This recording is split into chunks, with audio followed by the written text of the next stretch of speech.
Excuse me, sir. What is your name?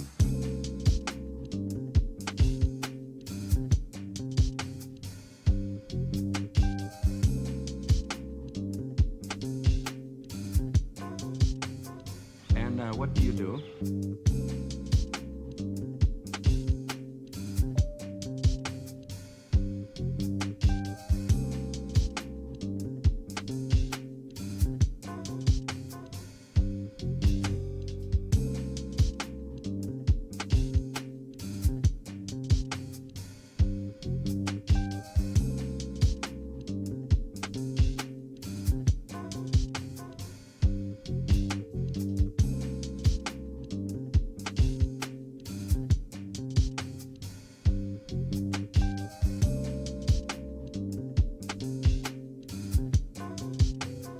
What is your name? And what do you do? Who's your daddy? And what does he do?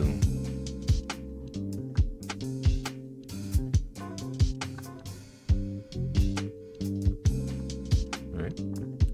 Mouse isn't working.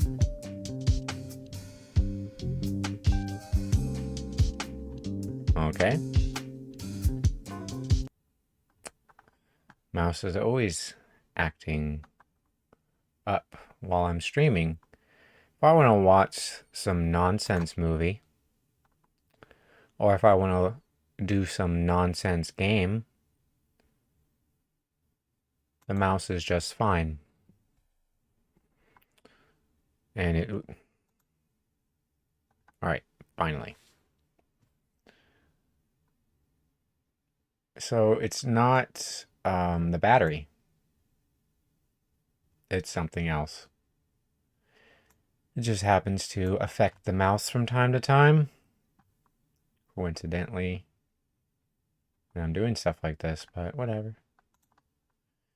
It could be tolerated. So, pull up the chat here. I know Bellicose Hyperbole is right there at the end. So welcome if he's here again. Usually not chatting too much. When I'm in a chat, unless somebody really says something to me, I don't really chat either. I just make a joke every once in a while that the chat's always silent, which is a good thing. And I should call it the scroll or something, because remember, chat means to miss the mark.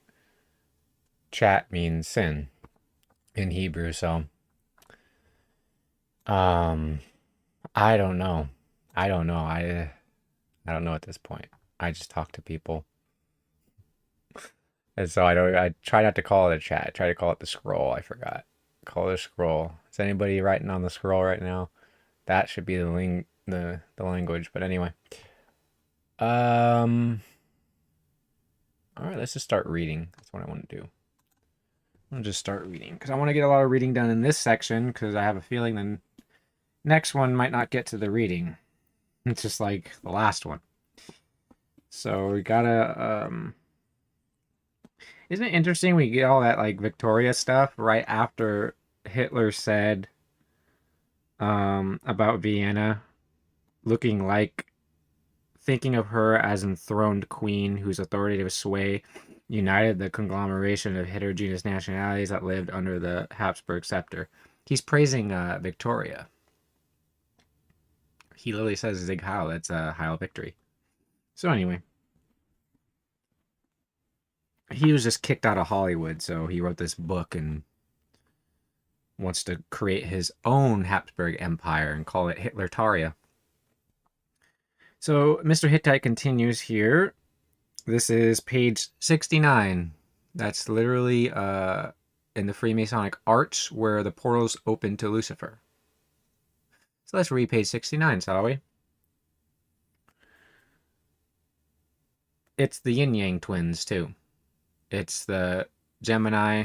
Or the yin-yang twin, the yin-yang is kin and Cain. It's the two halves of Cain. So this is actually the Gemini of the 69 or 96. But when the 6 comes first, I'm going to guess that that's the Sixer. All right, the conduct, so Mr. Hittite says on page 69 of my Kampf, which for some reason has 6 swastikas on each page. You think I'm joking? I've showed this before. 6 swastikas. Each page. Their sign will always be there. It is the sign of a man. It is a multitude of a man. And it's estimated there's 6 million Freemasons worldwide as of 2017. So, Mr. Hittite says, the conduct of almost all important undertakings was in his hands.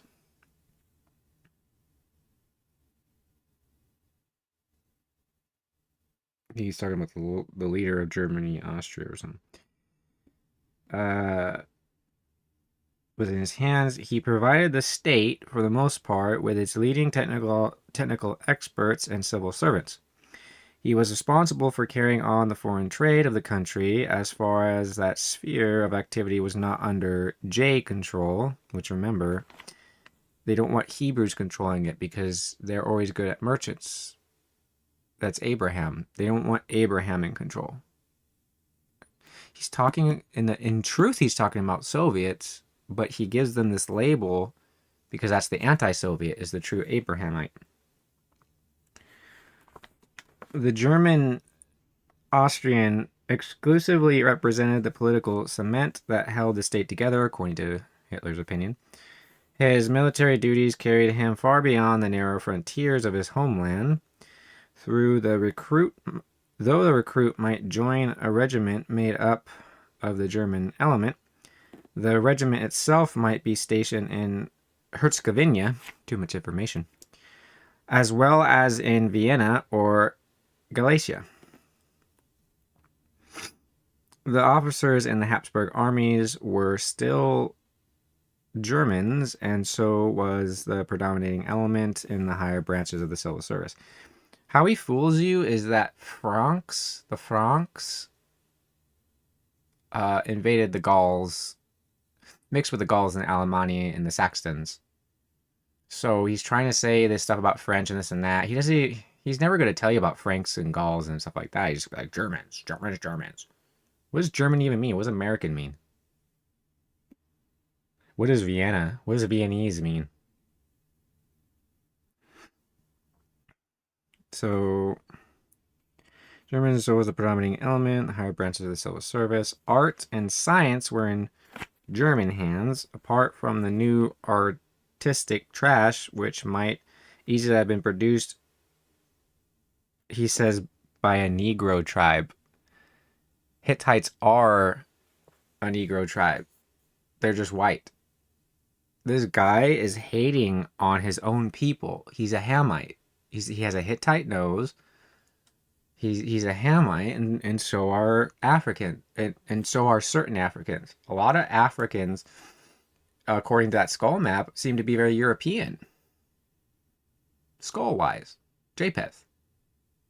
So isn't it weird how he's not going to tell you about these skulls, and he's going to make fun of Africans like they can't think? You know why? He might have even seen Africans that struggle less than him and his little Hamite skull. All genuine artistic inspiration came from the German section, in his opinion, of the population, in music, architecture, sculpture, and painting. All things to puff you up, to puff up somebody who's actually weak.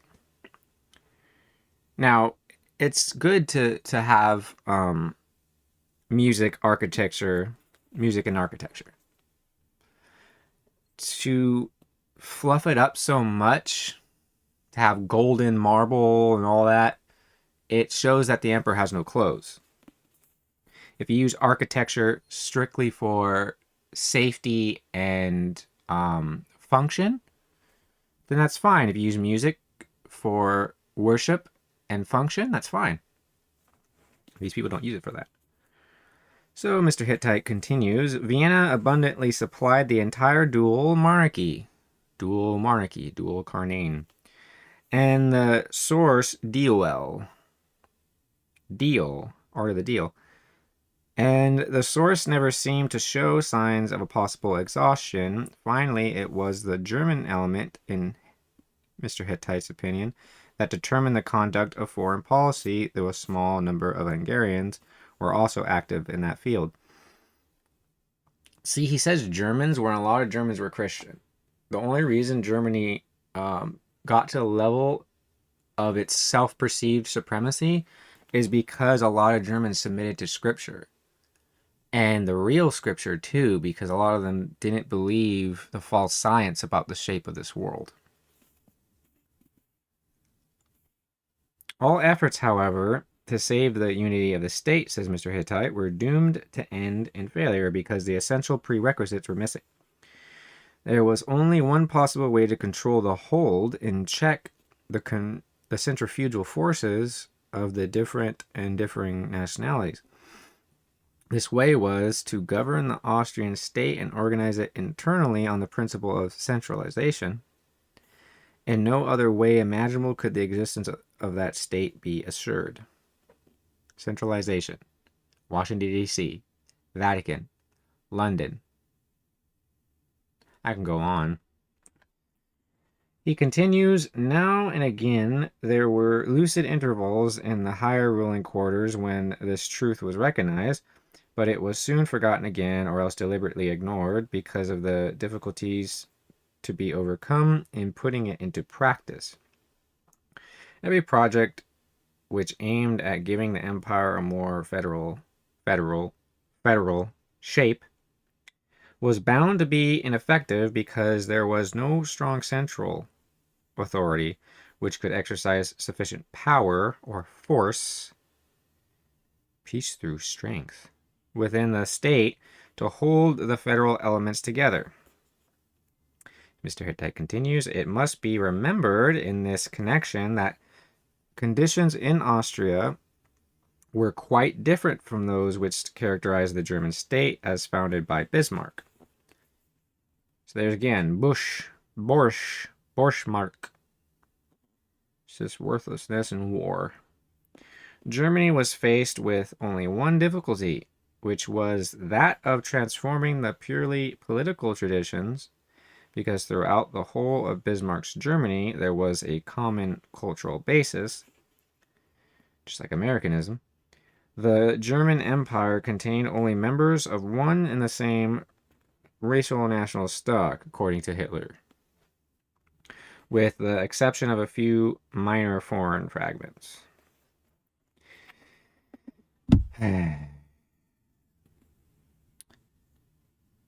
Brothers are born for adversity, but a friend sticks closer than a brother. You see how scripture always tells you that your own blood aren't the end-all be-all? They're usually the ones to actually attack you. It shows that in Messiah's family was saying he was crazy, and he had to get back to work. And he said, who are my mother and my brothers and my sisters? They're the ones that hear the word of Elohim and do it. Anybody who doesn't want to hear and do it is cast out of the sphere. So, was it Gentiles? Was it Greeks that murdered Messiah? Was it Asians that murdered Messiah? Was it Africans that murdered Messiah? Was it even the Romans technically that murdered Messiah? No, it was his own brothers gave him up. Now we see where it comes from, don't we? The true anti-Semitism. It's not even anti-Semitism, it's anti-Hebraism, it's anti-Abrahamism, it's anti-Mosheism, Moses, it's anti-Davidic, it's anti-Solomonic, it's anti-Mashiach. Mr. Hittite continues, demographic conditions in Austria were quite the reverse. With the exception of Hungary, there was no political tradition. Coming down from a great past in an old glory, I inserted that, old glory, he continues, in any of the various affiliated countries. If there had been, time had either wiped out all traces of it, or at least rendered them obscure. Moreover, this was the epoch when the principle of nationality began to be in ascendant, and that phenomenon awakened the national instincts in the various countries affiliated under the Habsburg scepter.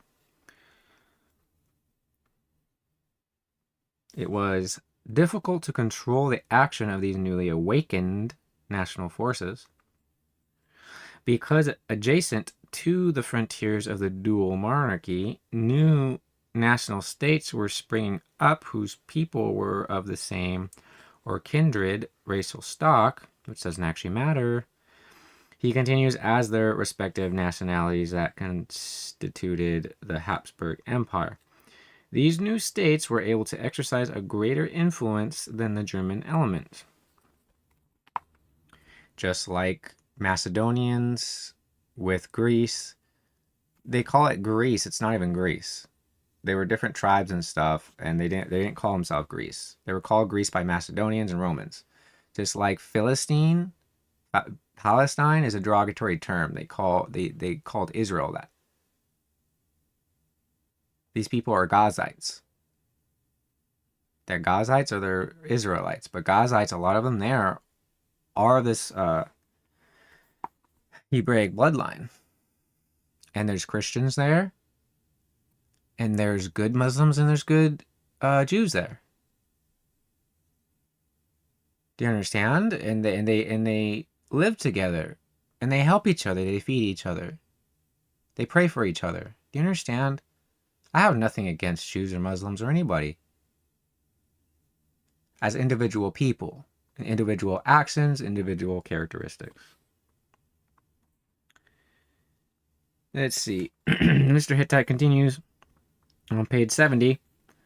Even Vienna could not hold out for a lengthy period in this conflict. When Budapest had developed into a metropolis, a rival had grown up whose mission was not to help in holding together the various divergent parts of the empire, rather to strengthen one part. Within a short time, Prague followed the example of Budapest, and later on came Lemberg, Laibach, and others. By raising these places, which had formerly been provincial towns, to the rank of national cities, rallying centers were provided for an independent cultural life. These are the big megacities. This is why all the main votes come from big megacities, and 90% of the country lives on the coasts. So, everybody in the middle has no voice, but I think the voting has always been fraudulent. So, it's voting for men. When you vote for when you pray, when you place a mark of prayer into the ballot box, ballot, the small bale, you make a prayer to a man, you're doomed to fail. You make a prayer to a man, you're doomed to fail. I don't care about your feelings. Do you understand? You make a prayer to a man, you fail. You utterly fail. You utterly end in ruin when you pray to men. I don't care what you think. I don't care what you feel. That is an established historical fact. It's biblical. Deal with it. Through this, the local national instincts acquired a spiritual foundation, and their wit gained a more profound hold on the people, the demos. The time was bound to come when the particularists' interests of those various countries would become stronger than their common imperial interests. Once that state had been reached, Austria's doom was sealed. The course of this development was clearly perceptible since the death of Joseph II. Its rapidity depended on a number of factors, some of which had their source in the monarchy itself, while others resulted from the position which the empire had taken in foreign politics. It was impossible to make anything like a successful effort for the permanent consolidation of the Austrian state unless a firm and persistent policy of centralization were put into force. Before everything else, what's ironic is Bitcoin and all these cryptocurrencies are going to cause the worst centralization this humanity has ever seen since the opening of Adam's eyes to the closing of the last man's. Before everything else, the principle should have been adopted, says Mr. Hittite, that only one common language, Rhodes, English speaking, could be used as the official language of the state. There's more bodies in China that speak English than bodies that exist in the United States. Oh, gee, why? They're going to replace you, that's why. And you just watch TV like a good little monkey. You're a good little monkey. You watch TV, banging your little symbols together. The wild, crazy eyes. You can hide behind paranoid eyes. I'm going to read that to start off the next section. We'll read that song. Let's see. Common language of the state.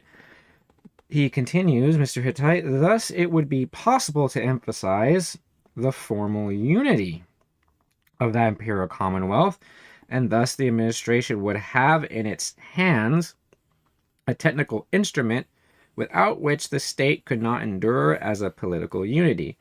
And I forgot I need to mention the Watson stuff on the next section. I'm going to do that first. I'm going to try to remember that. In the same way, the school, says Mr. Hittite, and other forms of education should have been used to inculcate a feeling of common citizenship. Such an objective could not be reached within 10 or 20 years.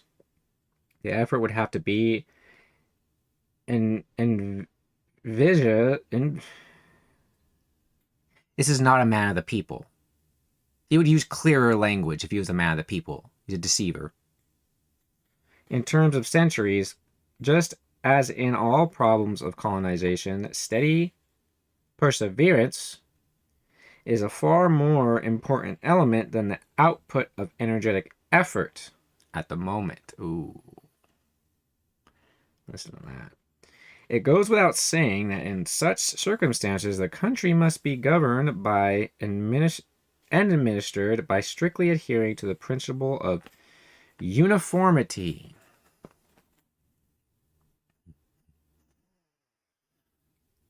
Okay.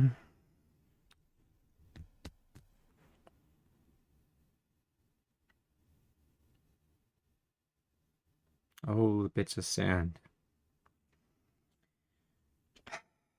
How they creep.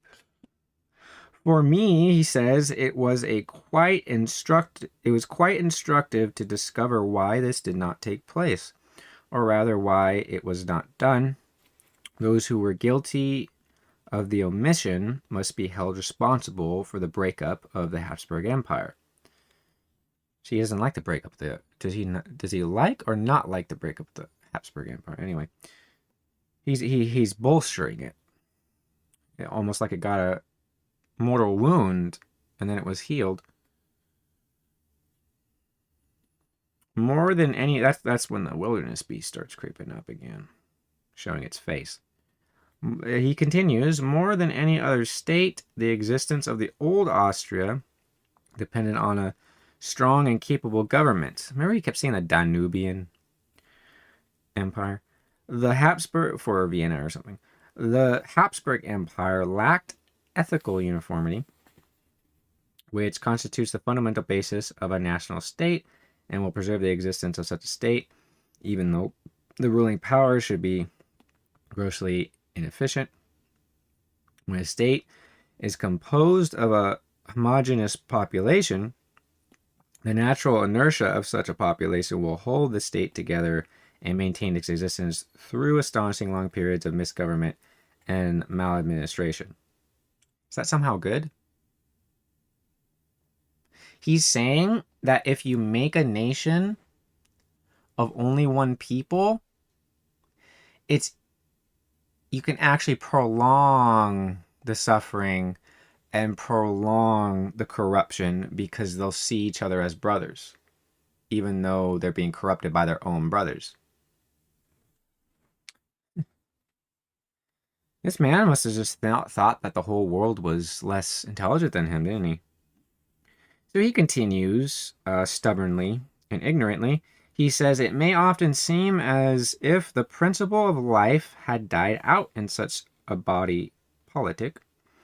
But a time comes when the apparent corpse rises up and displays before the world an astonishing manifestation of its indestructible vitality.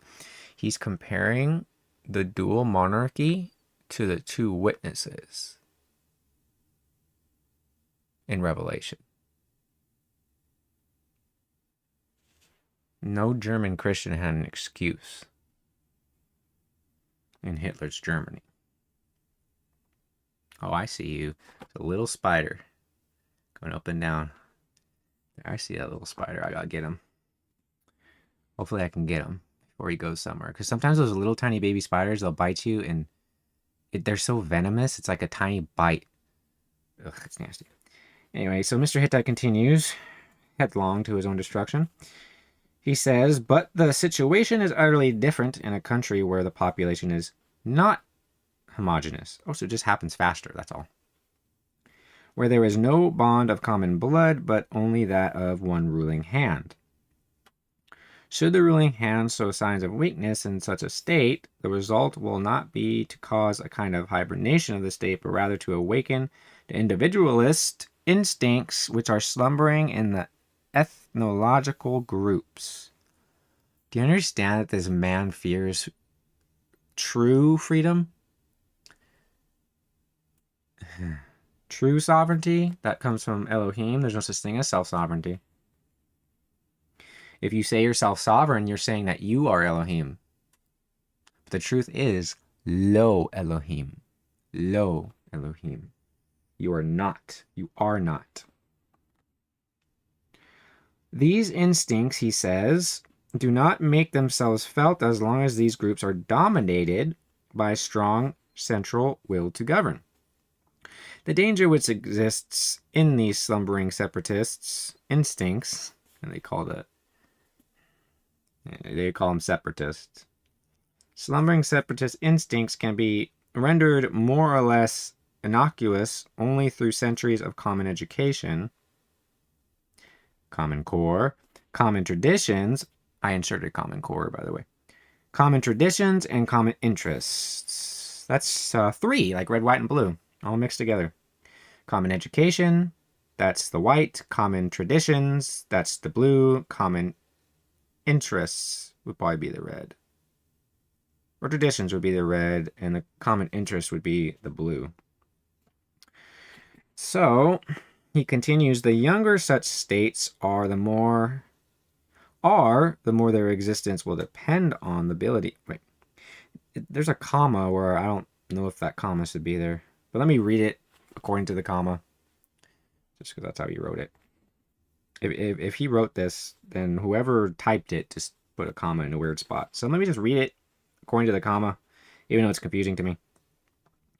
The younger such states are, comma, the more their existence will depend on the ability and strength of the central government. Oh, it just seemed weird at first.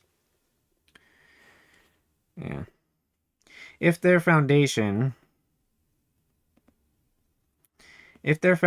was due only to the work of a strong personality or a leader who is a man of genius, in many cases they will break up as soon as the founder disappears, because, though great, he stood alone. But that leaves them to be responsible for the next leader that rises up. If another leader doesn't rise up by the time this guy passes away, they don't deserve what they earned from the last leader. You see how he's trying to preserve corruption under the guise of preserving something good? Mr. Hittite continues, page 71, but even after centuries of a common education and experience, these separatist instincts I have spoken of are not always completely overcome. Light splinters the darkness, and the darkness comprehendeth it not. They may be only dormant and may suddenly awaken when the central government shows weakness, and the force of a common education as well as the prestige of a common tradition prove unable to withstand the vital energies of separatist nationalities forging ahead towards their shaping of their own individual existence. Yeah. The shaping of their own individual existence. That's totally biblical. This guy hates people who are truly independent. Because he has to struggle. Because he's just letting a symbiote do his thinking. He continues, the failure to see the truth of all this constituted what may be called the tragic crime of the Habsburg rulers. Only before the eyes of one Habsburg ruler, and that for the last time, did the hand of destiny hold aloft the torch that threw light on the future of his country. It's very Freemasonic. But the torch was then extinguished forever. Joseph II, Roman Emperor of the German nation. He's not talking about Germans. He's talking about Roman Soviets. Joseph II, Roman Emperor of the German nation, was filled with a growing anxiety when he realized the fact that his house was removed to an outlying frontier of his empire, and that the time would soon be at hand when it would be overturned and engulfed in the whirlpool caused by that Babylon of nationalities, unless something was done at the 11th hour to overcome the dire consequences resulting from the negligence of his ancestors. Babylon of nationalities? Babylon comes from language, deceiving through language, Babel.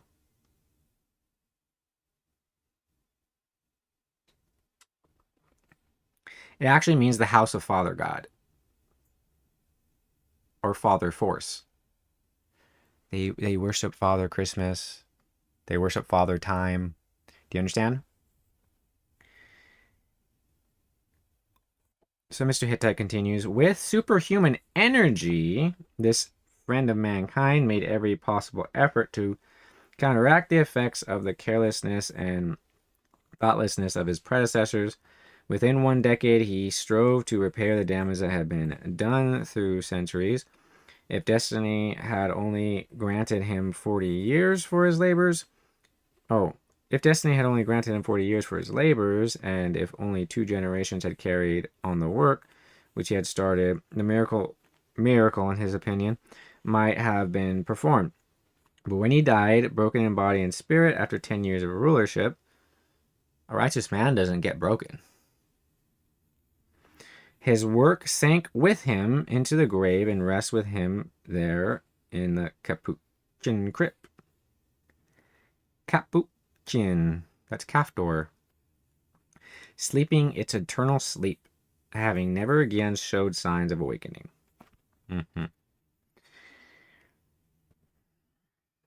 His successors had neither the ability nor the willpower necessary for the task they had to face. When the first signs of a new revolutionary epoch appeared in Europe, they gradually scattered the fire throughout Austria, and when the fire began to glow steadily, it was fed and fanned not by the social or political conditions, but by forces that had their origin in the nationalist yearnings of the various ethnic groups. Nationalism is unbiblical, by the way. Boo-hoo. It literally says brothers are burned for adversity, but a friend sticks closer than a brother.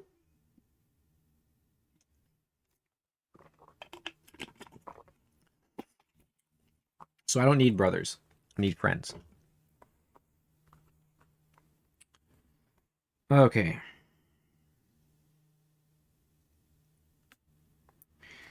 He continues, 35-minute mark. The European Revolutionary Movement of 1848 primarily took the form of a class conflict in almost every other country. He's using communism speak here, class conflict. class conflict in almost every other country, but in Austria it took the form of a new racial struggle, in his opinion. Insofar as the German Austrians were there forgot the origins of the movement, or perhaps had failed to recognize them at the start and consequently took part in the revolutionary uprising, they sealed their own fate, for they thus helped to awaken the spirit of Western democracy, which within a short while shattered the foundations of their own existence. The setting up of a representative parliamentary body without insisting on the parliamentary preliminary. The setting up of a representative parliamentary body without insisting on the preliminary that only one language should be used in all public intercourse under the state was the first great blow to the predominance of the German elements in the dual monarchy. Odd smell coming from somewhere, like a chemical or something. From that moment, the state was also doomed to collapse sooner or later. All that followed was nothing but the historical liquidation of an empire. To watch that process of progressive disintegration was a tragic and at the same time an instructive experience. The execution of history's decree was carried out in thousands of details. The fact that great numbers of people went about blindfolded amid the manifest signs of dissolution only proves that he says that the gods had decreed the destruction of Austria. There you go. He's just a polytheist. He might as well be Hindu. He's just saying gods of this, goddess of this. Oh, providence. He's an atheist. He continues, I do not wish to dwell on details because that would lie outside the scope of this book. Sure. I want to treat in detail only those events which are typical among the causes that lead to the decline of nations and states, and which are therefore of importance to our present age. Moreover, the study of these events helped to furnish the basis of my own political outlook. Among the institutions which most clearly manifested unmistakable signs of decay, even to the weak-sided Philistine, was that which of all the institutions of state ought to have been the most firmly founded, I mean the Parliament, or the Reichsstaat, Imperial Council, as it was called in Austria. The weak-sided Philistine, isn't that weird? Because he did the transfer agreement. He was going to send them to Madagascar first, but then the British invaded that because the British want them to go to Palestine, or to the land that they call that. The British called it Palestine. They're not Philistines. They're Hebraic and Abrahamic people. And a bunch of Soviets mocked them by calling them that. The pattern for this corporate body, continues Mr. Hittite, was obviously that which existed in England, the land of classic democracy. Just a senseless worshiper. He says the whole of that excellent organization, read England's history from its beginning up until Mr. Hittite. And tell me if you agree. You're not going to agree unless you're a psychopath or unless you're just satanic. He says the whole of that excellent organization was bodily transferred to Austria, Soviet, symbiote, with as little alteration as possible. Now you know who the head is, don't you? As the Austrian counterpart to the British two-chamber system, a chamber of deputies and a House of Lords, or a Herrenhaus. It's literally the House of Aaron. These people are blaspheming. Were established in Vienna. Okay. The houses themselves, considered as buildings, were somewhat different when Barry built his palaces, or as we say, the House of Parliament on the shore of the Thames. He could look to the history of the British Empire for the inspiration of his work. In that history, he found sufficient material to fill and decorate the 1,200 niches, brackets, and pillars of his magnificent edifice. His statues and paintings made the House of Lords and the House of Commons temples dedicated to the glory of the nation. You know what's an abomination? The teachings of the Nicolaites, which are the conquerors, which are the conquistadors, which are the Nazis, which are the Bolsheviks, which are the Soviets. The House of Lords and the House of Commons. The teaching of the Nicolaites taught rank, clergy and laymen, House of Lords and House of Commons. That's the teaching of the Nicolaites, which Elohim hates. And he blesses the church that hates it too. The teachings of the Nicolaites. He continues, there it was that Vienna encountered the first difficulty. When Hansen, the Danish architect, had completed the last gable of the marble palace in which the new body of the popular representatives was to be housed, he had to turn to the ancient classical world for subjects to fill out his decorative plan. They're literally building temples to these people. This theatrical shrine of Western democracy was adorned with the statues and portraits of Greek and Roman statesmen and philosophers. Greek. As if it were meant for a symbol of irony. The horses of the quadriga that surmounts the two houses are pulling apart from one another towards all four quarters of the globe. There could be no better symbol for the kind of activity going on within the walls of that same building. In other words, he's telling you a revelation of method. Just like the story of Europa, that I think it was Ares or somebody came to Europa in the form of a Cretan bull, Kaftor. And she sat upon it and it flew her to, I think, Ares or one of those guys, and he humiliated her. Now there's a statue of Europa sitting on top of that bull in front of the EU headquarters, the European Union headquarters, because they are Soviets. And the Cretan bull has took Europa to them so that they can ravish her and defile her. And these people put a mark of prayer in a ballot box for each one of these people who go and come from that building that disrespects their entire people and nation. It's disgusting. A bunch of cowards, apparently. What European can look at that statue and support anybody who goes in and out of that building? It's disgusting. He continues, page 73. The nationalities were opposed to any kind of glorification of Austrian history and the decoration of this building, insisting that such would constitute an offense to them and a provocation. Much the same happened in Germany, where the Reichstag, built by Wallet,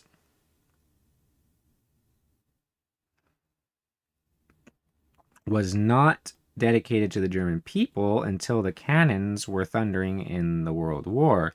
And then it was dedicated by an inscription. Oh, interesting. I made that comment about the bull in Europa before I read this. He continues, I was not yet 20 years of age when I first entered the palace on the Franzens Ring to watch and listen in the Chamber of Deputies. That first experience aroused in me a profound feeling of repugnance. This is similar to when I went to a special jury duty, because I'd always ignore it. So I don't have any money. I don't have money. How am I going to go there? I can't go there. Can't even take the bus. I can't arrive there within the short period of time that you. So no. And I'll fight it in court if I have to. So then they had to send me a special one. Oh, I'll pay you to go there.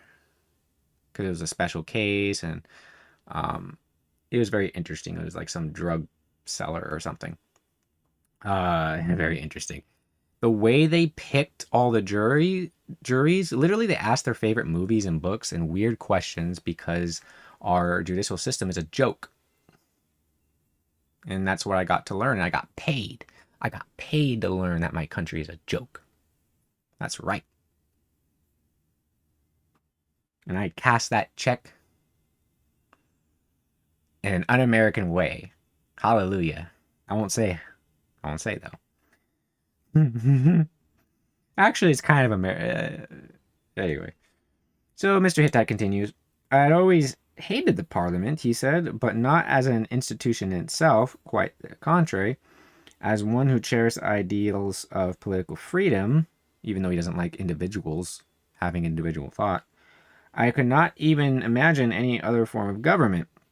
In the light of my attitude towards the House of Habsburg, it's page 74, I should then have considered it a crime against liberty and reason to think of any kind of dictatorship as a possible form of government.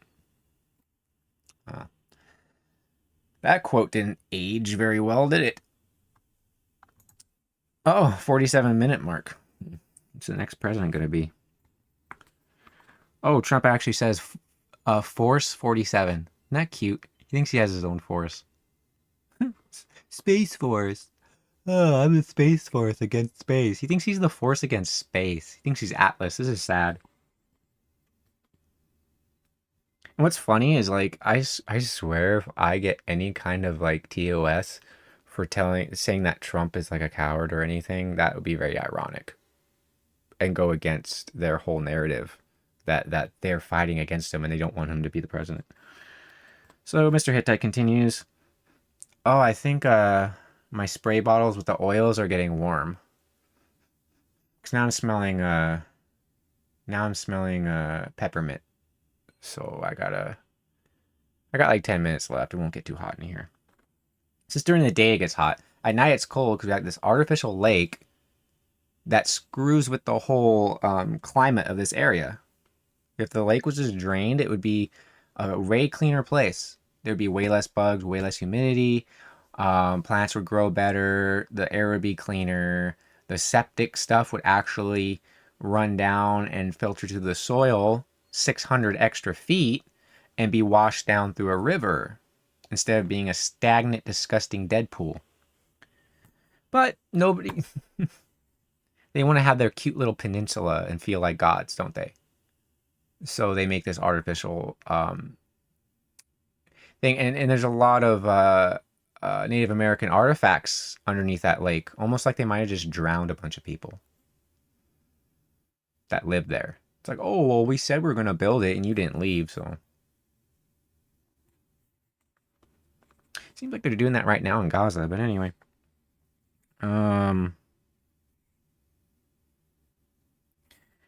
Let me read that one again, though. He said, I should then have considered it a crime against liberty and reason to think any kind of dictatorship as a possible form of government. A certain admitted admiration which I had for the British Parliament contributed towards the formation of this opinion. I became imbued with that feeling of admiration almost without my being conscious of the effect of it through so much reading of newspapers while I was yet quite young. I could not discard that admiration all in a moment. The dignified way in which the British House of Commons fulfilled its function impressed me greatly. Thanks largely to the glowing terms in which the Austrian press reported these events, I used to ask myself whether there could be any nobler form of government than self-government by the people. How can he say that while just attacking in the previous pages individual thought?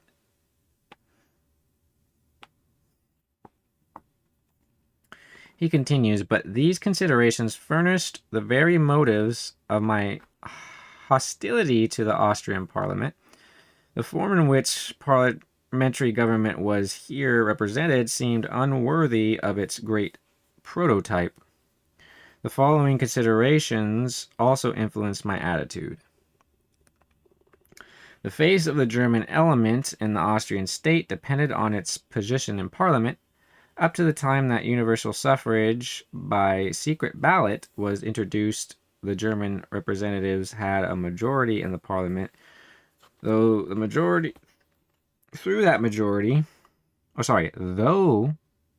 majority was not a very substantial one. This situation gave cause for anxiety because the social democratic fraction, remember that's his hobo code for Christianity, of the German element could not be relied upon when national questions were at stake. Oh, because Christians aren't nationalists. In matters that were of critical concern for the German element, the Social Democrats always looked up an anti-German stand because they were afraid of losing their followers among the other national groups. Yeah, because their government wasn't good. It's natural. He's getting mad at a natural reaction. He says, already at that time, before the introduction of universal suffrage, the Social Democratic Party, which is his hobo code for Christianity, could no longer be considered as a German party. So now they're a national security, aren't they? He continues, the introduction of universal suffrage put an end even to the purely numerical predominance of the German element. The way was now clear for the further de-Germanization of the Austrian state. Literally,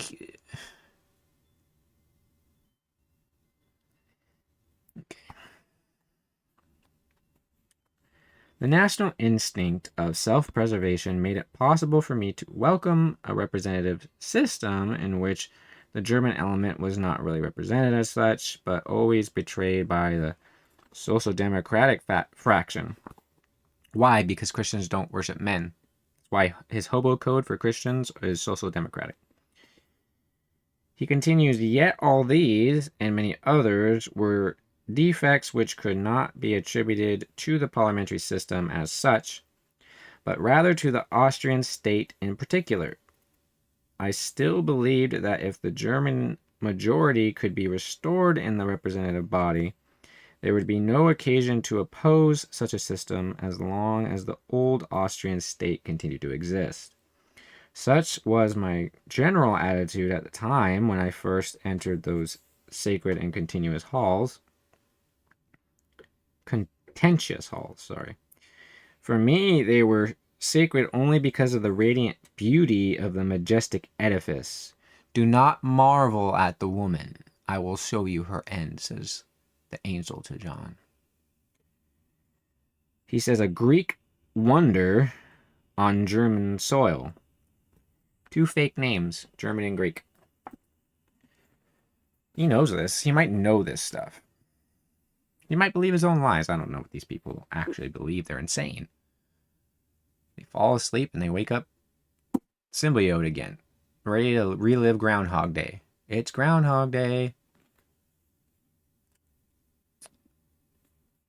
I'll try to finish this page right here. And I'll end with this page. But I soon became enraged, says the Hittite, by the hideous spectacle that met my eyes. Several hundred representatives were there to discuss a problem of great economical importance, and each representative had the right to have his say. That experience of a day was enough to supply me with food for thought during several weeks afterwards. The intellectual level of the debate was quite low. Sometimes the debaters did not make themselves intelligible at all. Several of those present did not speak German, but only their Slav vernacular or dialects. It says in Scripture that every man should speak his language within his household. But of course, I guess if they're doing parliamentary stuff, it should be one unified language. Mr. Hittite continues, thus I had the opportunity of hearing with my own ears what I had been hitherto acquainted with only through reading the newspapers. A turbulent mass of people, all gesticulating and brawling against one another, with a pathetic old man shaking his bell and making frantic efforts to call the house to a sense of its dignity by friendly appeals, exhortations, and grave warnings. So remember, he's like giving a lot of authority to certain newspapers. Is what Trump does with Fox News. And Fox, F, O, and X are all 6 in numerology. Fox is literally 666. Fox 11.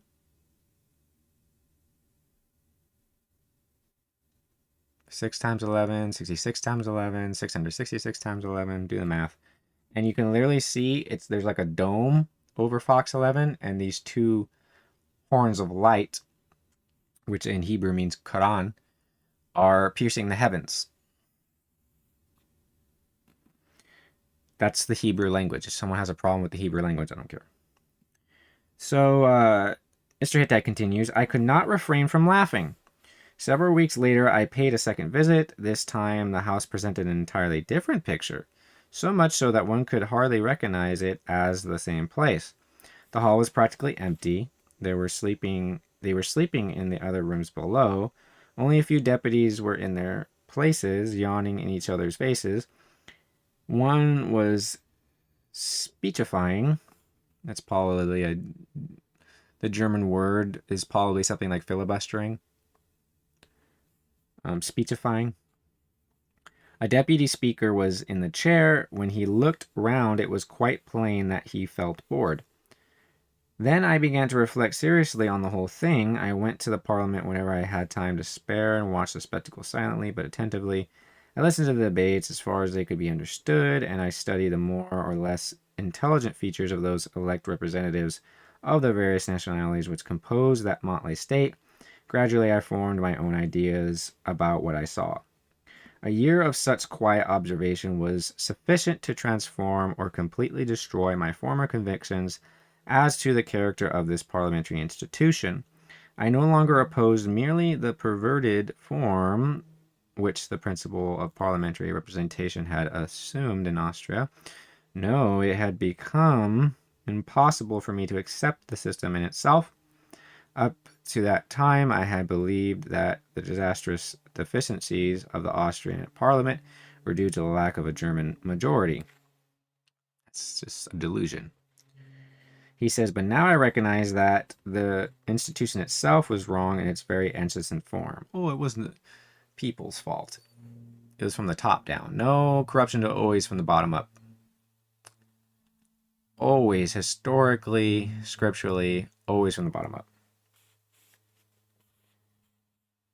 He continues, a number of problems presented themselves before my mind. I studied more closely the democratic principle of decision by the majority vote. That is literally what condemned Messiah to death. The majority voted. And the one who wanted to release him was the governor. And because he didn't want a riot forming, he followed Demos the people and democratically elected Messiah for death and crucifixion. Messiah was democratically elected to be crucified. That is a historical fact.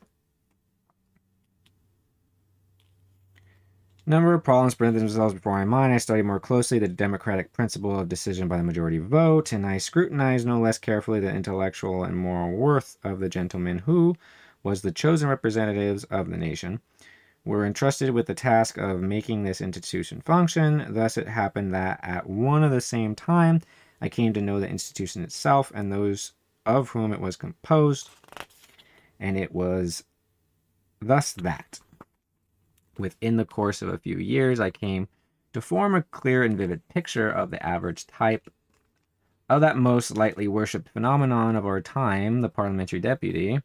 The picture of him when I then formed became deeply engraved in my mind, and I have never altered it since, at least as far as essentials go. It's page 76. And that ends this part. And the next part, I'll try to read a page maybe. But with all the information I got to remember to mention Watson. So let me pull up the picture first. Just so this is here and I remember to do it. Let's see here. Let me move my video capture. I have to have this here so that I'm able to see it when we come back. Let me start the music here. And remember those words that I played of Reagan. I'm going to play them on the next one, but after the introduction, just so people don't miss it. Because, I mean, I don't expect anybody to join right when I go live, so you might miss the speech. You can go back and watch it, though. It's on the 6th part. Or the 5th part I played it. I don't know. I'll play it again, though, in the next one. Let's get rid of this. And how about Strange Brew? I like that one. All right, all you groovy, tuned in, turned on way out fans, here's a sample of your kind of music, Strange Brew.